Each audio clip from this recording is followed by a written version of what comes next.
yang semula hanya ditinggali oleh Hajar dan Nabi Ismail, seiring dengan berjalannya waktu, berubah menjadi sebuah negeri yang besar. Berkat doa Nabi Ibrahim, negeri itu sungguh mendapatkan berkah dari Allah.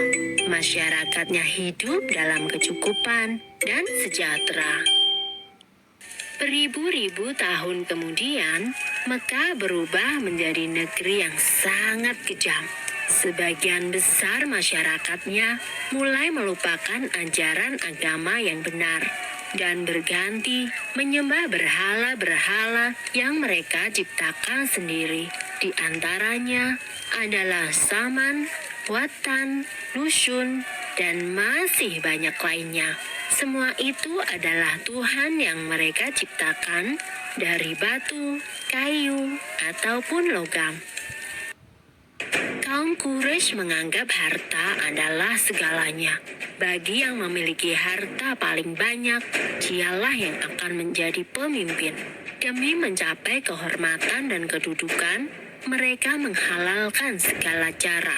Karena itu pula, mereka seringkali terlibat dalam perselisihan dan kadang-kadang menimbulkan perang antar saudara. Bukan hanya Tuhan mereka saja yang berubah, sifat dan perilaku masyarakatnya pun juga berubah. Kaum Quraisy yang secara turun-menurun menguasai Mekah dan Ka'bah mulai membentuk kelompok masing-masing. Mereka sangat berkuasa dan kaya raya. Namun kekayaan itu mereka dapatkan dengan cara yang tidak halal. Merampok, memeras rakyat kecil, berjudi, curang dalam berdagang, dan perbudakan yang sangat kejam.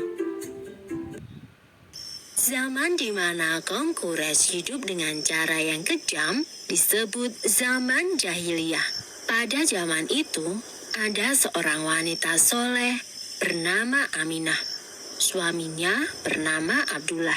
Pada saat Aminah mengandung, sang suami jatuh sakit dan akhirnya pun meninggal dunia. Aminah merasa sangat sedih karena harus hidup sendirian.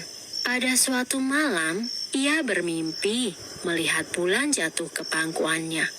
Menurut ahli tafsir mimpi, kelak anak yang dikandung oleh Aminah akan menjadi orang yang dihormati. Mekah dan Ka'bah semakin ramai dan berkembang. Orang dari segala penjuru selalu berkunjung ke Mekah untuk beribadah dan juga berdagang. Kemajuan Mekah membuat Abraha, seorang gubernur di Yaman, merasa kesal. Ia telah membuat rumah ibadah yang jauh lebih besar dan lebih megah daripada Ka'bah.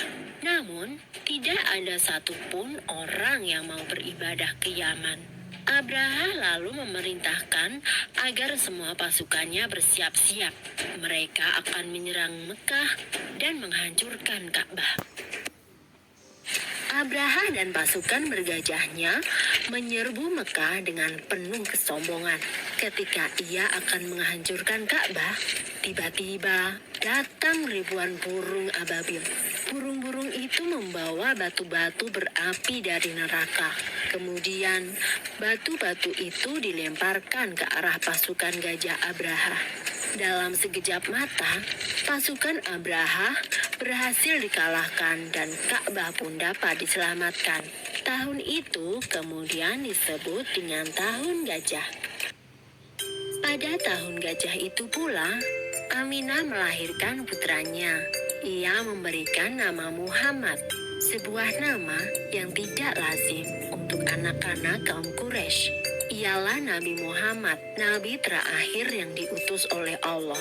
Ia dilahirkan pada hari Senin, 12 Rabiul Awal, Tahun Gajah. Selesai.